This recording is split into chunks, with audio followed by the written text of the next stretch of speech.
안녕하십니까. 지역의 현안을 살펴보는 이슈 톡톡입니다.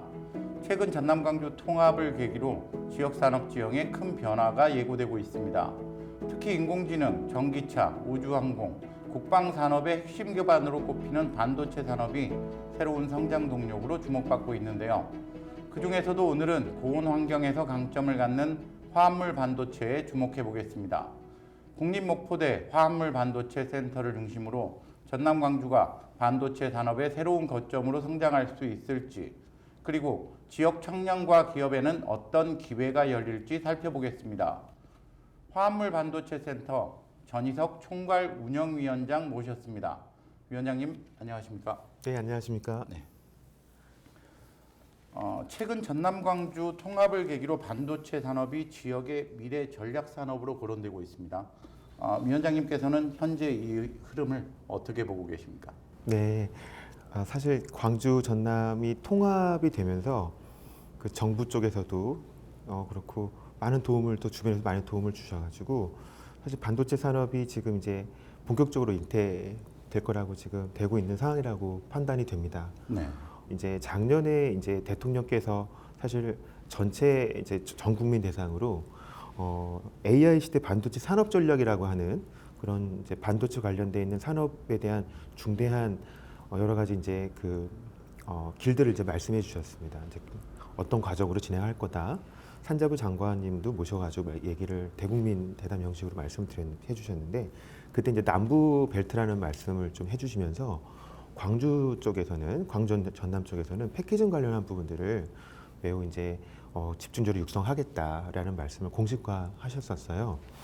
더 나아가서 저희 지역 산업하고 연결성이 매우 높은 화합물 반도체 쪽으로도 더 연결성이 높기 때문에 발전할 수 있는 좋은 계기가 될 거라고 생각해서 현재 광주 전남 쪽에 반도체 산업 부분들의 육성 입장에서 보게 되면 매우 긍정적으로 바라보고 있고 그것들이 잘 포팅이 돼서 잘 성장이 됐으면 좋겠다는 바람도 갖고 있습니다.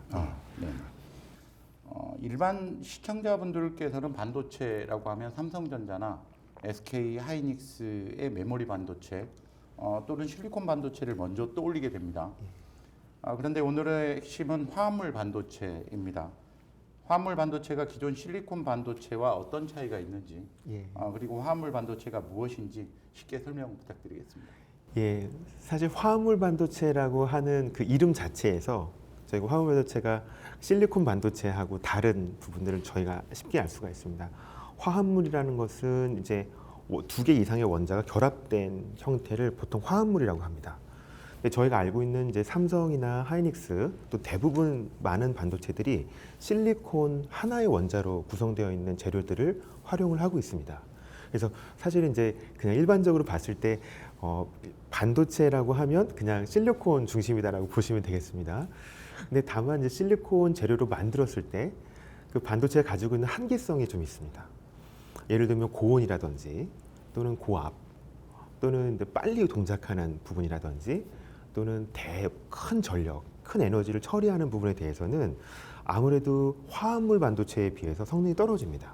그건 다시 말씀드리면 화합물 반도체는 실리콘 반도체에 비해서 빨리 동작하고 그러니까 속도가 빠르고 그다음에 큰 전력을 처리할 수가 있고 심지어 빛까지 처리할 수 있는 우수한 강점을 갖고 있는 반도체인데요.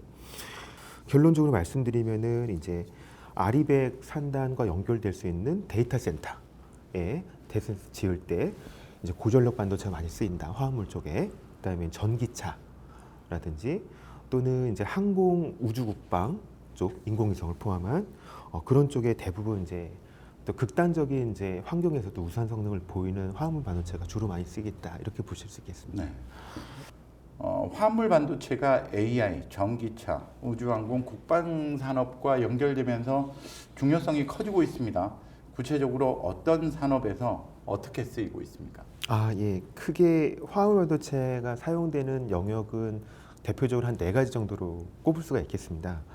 첫 번째로는 AI 데이터 센터입니다. 데이터 센터 자체가 전력을 굉장히 많이 소모하고 있고요. 여기에 이제 갈륨 나이트라이드라든지 실리콘 카바이드 같은 화합물 반도체가 적용이 될 경우에는 50% 이상의 전기 절감 효과가 있기 때문에 여기에 이제 적용이 되고 있습니다. 두 번째로는 이제 전기차에 활용이 된다고 보시면 되겠습니다. 전기차 안에는 인버터라고 하는 회로가 있는데 이 인버터 회로를 구성할 때 실리콘 카바이드라고 하는 화합물 반도체를 활용할 경우에는 기존 대비 주행 거리가 10에서 15% 정도 향상된다는 보고가 있습니다. 그다음에 세 번째는 이제 우주 항공 쪽입니다. 최근에 이제 민간 이제 스페이스X와 같은 민간 우주 관련된 회사들이 많이 이제 활성화가 됐고 상용화가 되고 있는데요. 여기에는 인디움 포스파이드 또는 갈륨 아사나이드 같은 그런 굉장히 빠른 속도에 해당하는 화학 반도체가 적용이 될 수 있습니다. 근데 마지막으로는 국방 쪽을 꼽을 수가 있겠습니다. 국방 쪽에서는 뭐 KF-21이라든지 에이사 레이더 쪽에는 보통 갈륨 나이트라이드라고 하는 화합물 반도체가 적용돼서 통신 부품에 아주 중요하게 활용되고 있습니다. 네. 화합물 반도체가 미래 산업의 핵심 기술이지만 국내에서는 아직 뭐 설계나 제작, 뭐 패키징, 검증을 아우르는 산업 기반이 충분하지 않다는 지적을 또 해주셨습니다. 네. 이런 상황에서 목포대 화합물 반도체 센터의 역할이 매우 중요해 보입니다. 위원장님이 총괄하고 계신 국립 목포대의 화합물 반도체 센터의 설립 배경과 가장 중요한 목표는 무엇입니까?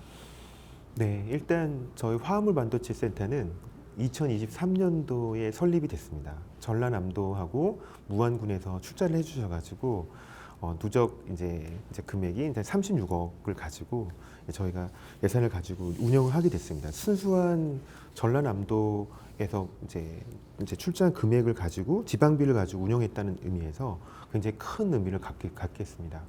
물론 그 전에도 이제 정부 입장에서는 이제 과기부나 산잡을 통해 가지고 화학물 반도체 관련한 지원 사업 부분들을 계속 꾸준히 이어갔습니다만 그거랑 별도로 저희 지자체 자체가 운영했다는 부분에서 큰 의미를 갖고요. 설립 배경에 해당하는 부분들은 좀 명확합니다. 화학물 반도체가 아무래도 이제 국가 안보, 그다음에 또 5G, 6G, 또 우주라든 우주 산업 부분의 핵심 부품이고 또 후방 산업의 역할을 갖고 있습니다. 또 이런 부분에서는 저희 전라남도가 가지고 있는 지역 산업과의 연계성이 매우 높거든요. 그렇기 때문에 화학물 반도체 센터는 전라남도의 지역 산업 부분들을 육성하는데 후방 산업의 역할을 톡톡히 진행하고 그와 동시에 국가가 확보해야 되는 화합물 관련된 분야의 원천 기술을 확보하는 그리고 또 그걸 지원하는 그런 역할을 수행하고 있습니다.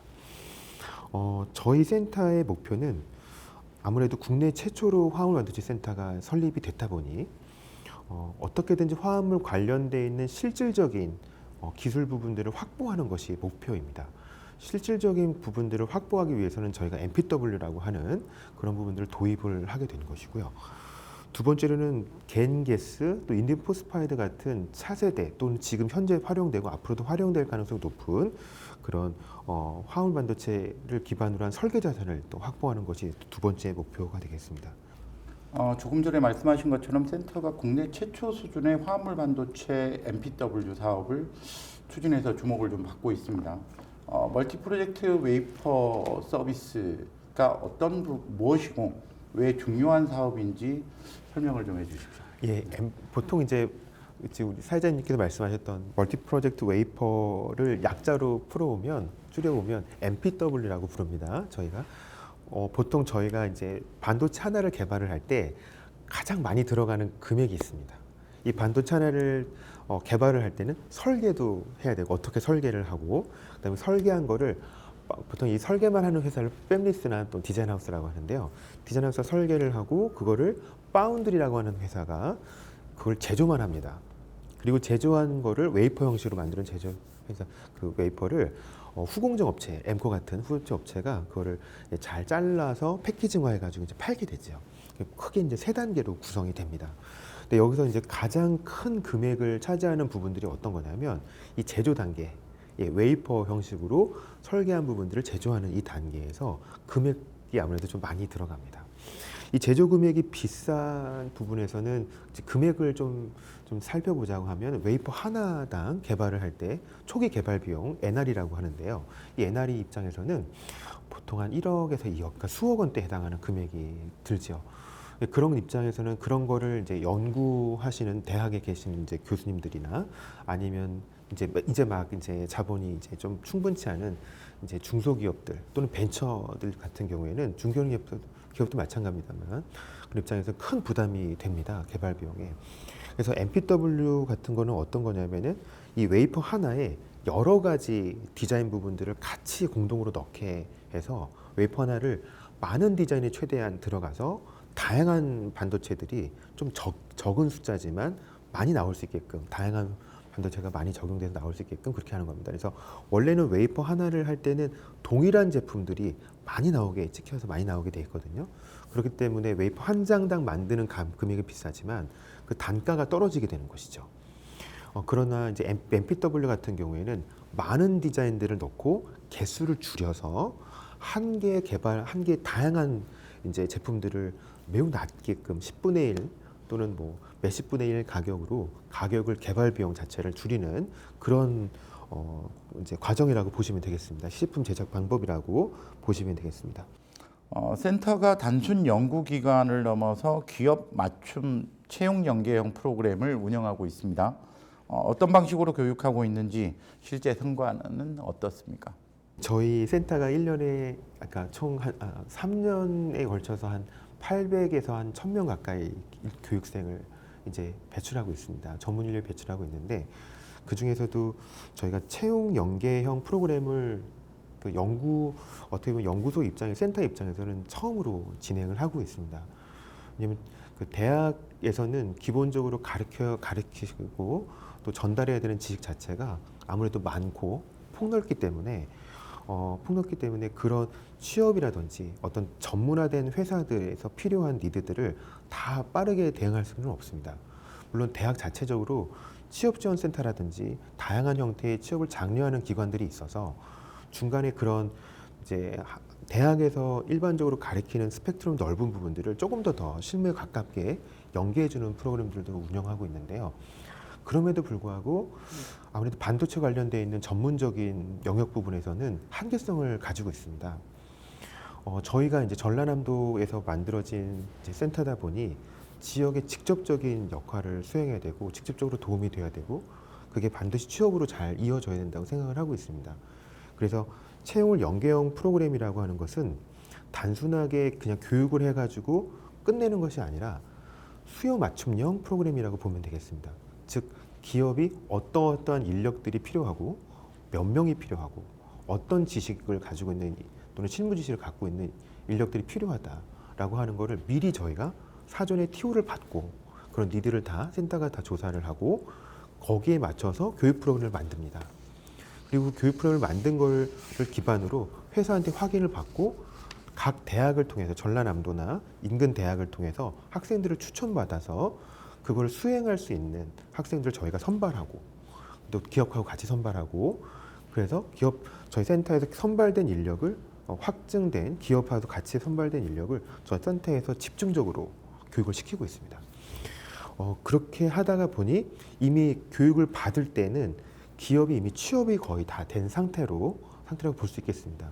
이렇게 취업에 거의 확정되어 있는 채용하고 거의 연계된 그런 프로그램을 굉장히 중요하게 보고 있는 이유이기도 하고요. 그런 프로그램을 저희가 현재 과거에 한 3개에서 4개 정도 회사를 대상으로 운영을 해봤고 반응 굉장히 좋았습니다. 그렇다면 앞으로 전남, 광주 반도체 산업의 거점으로 성장하기 위해서 무엇이 필요할지 살펴봐야 할 것 같습니다. 오늘 8월 시행 예정인 반도체 산업 지원 특별법은 피수도권에 새로운 기회를 줄 수 있다는 기대가 있습니다. 전남, 광주 입장에서는 어떤 기회가 열릴 수 있다고 보십니까? 아무래도 반도체 특별법이 이제 시행이 되면 그리고 이제 저희 광주 전남 쪽에도 반도체 특별법에 해당하는 것이 이제 적용이 될 경우에는 이 회사들을 유치하는데 첫 번째로는 대단히 큰 장점을 갖는다고 볼 수가 있겠습니다. 네, 그래서 특히 이제 이 특별법 안쪽에는 세제라든지 재정 지원이라든지 인력 양성 관련돼 있는 특별 조항 부분들이 포함되는 것으로 저는 이제 그 나름대로 이해를 하고 있고요. 그렇기 때문에 이런 특례 부분들이 이제 설정이 될 경우에는 비수도권에는 이제 땅들이 많고 비어 있는 그런 공지들이 많고 산단으로 특별법을 통해 산단으로 설정했을 경우에는 거기 안에 조례에서 포함되어 있는 구체적인 다양한 혜택들이 포함되어 있기 때문에 결론적으로는 매우 빠르게 큰 회사들을 매우 빠르고 체계적으로 육성하고 그다음에 유치하는데 효과적일 것이다라고 판단하고 있습니다.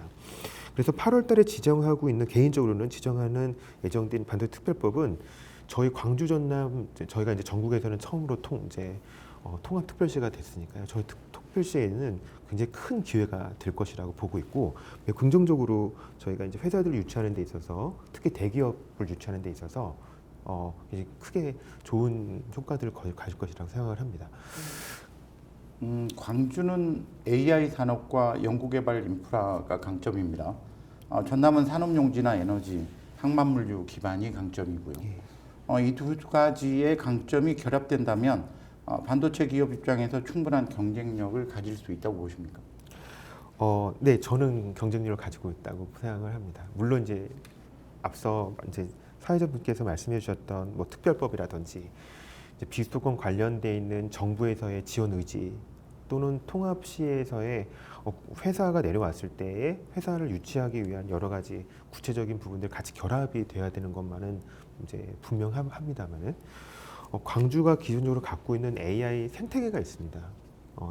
과거 정부부터 AI 관련돼서 이제 다양한 이제 AI 관련된 데이터 센터부터 여러 가지 AI 관련돼 있는 좋은 기관들이 많이 설립이 되어 있고요. 또 많은 회사들이 광주에 있는 이미 AI 인프라를 통해서 활용을 많이 하고 있는 것으로 알고 있습니다. 또 전남의 산업 용지라든지 에너지 인프라 같은 경우에는 최근에는 반도체를 제조 개발하기 위해서는 아리백이라고 하는 부분들을 그게 인증이 되지 않으면 제품 개발하기가 쉽지는 않습니다. 그래서 특히 AI 시대에서 광주가 갖고 있는 AI 인프라를 활용하기 위해서는 AI 반도체가 개발이 필요하고요. 그런 AI 반도체가 개발되기 위해서는 AI 반도체를 만들 수 있는 대단히 팹이 필요합니다. 이 팹에 해당하는 파운드리 같은 이런 팹이 대단히 팹이 필요하고요. 이런 팹 부분들에 대한 것들을 광주 이제 특히 전남 쪽에 있는 산업 용지나 에너지 인프라와 결합됐을 경우에는 대단히 이제 효과적으로 잘 운영될 수 있을 거라고 생각합니다. 반도체 산업은 결국 사람과 기술이 핵심이라는 생각이 듭니다. 마지막으로 화합물 반도체 센터의 향후 계획과 목표, 그리고 반도체 분야에 도전하고 싶은 지역 청년들에게 한 말씀 부탁드리겠습니다. 예, 화합물 반도체 센터는 이제 전라남도가 자체적으로 지원해서 만든 매우 독특한 구조를 갖고 있습니다. 보통 이제 정부 중심으로 진행을 하는데 저희는 오히려 그거를 더 앞서서 이제 저희 지자체가 중심이 돼서 이제 화합물 반도체를 만들다 보니까 센터를 만들다 보니까 그런 부분 앞으로도 화합물 반도체 관련해서 선도적인 역할을 계속 수행하고 싶다라는 말씀을 드리고 이제 과거에는 이제 수도권이나 이제 위쪽 서울이나 경기도 쪽 수도권이 반도체 부분의 핵심적인 지역이었습니다. 근데 지금은 이제 그런 반도체 관련돼 있는 중요 시설들이 비수도권으로 이동하고 있고 특히 광주 전남 부분들이 통합시가 이제 출범하면서 정부에서도 그렇고 지자체 자체적으로도 많은 노력을 기울이고 있습니다. 반도체 부분들은 앞으로도 사실 뭐 우스갯소리로 인류가 멸망하기 전까지는 없어지지 않는 매우 중요한 산업이기도 하고 또 국가적으로도 매우 중요한 산업입니다. 앞으로 광주 전남이 우리 특별시가 그런 반도체 산업 부분들을 잘 유치할 경우에 여러분들에게 많은 기회가 좋은 기회, 삶의 기회나 이런 부분이 제공될 것이다라고 판단하고 있습니다. 저희도 열심히 노력할 것이고 또 여러분들께도 좋은 기회가 되셨으면 좋겠고 저희 화학문화센터에 언제든지 오시면 저희가 반도체 관련돼 있는 전문 지식이나 실무적인 교육 부분들 외에도 취업 부분들에 대한 것도 연계할 수 있도록 노력하겠습니다. 위원장님 오늘 말씀 감사합니다. 네, 감사합니다. 감사합니다. 네. 이상으로 이슈톡톡을 마칩니다. 시청해 주신 여러분 고맙습니다.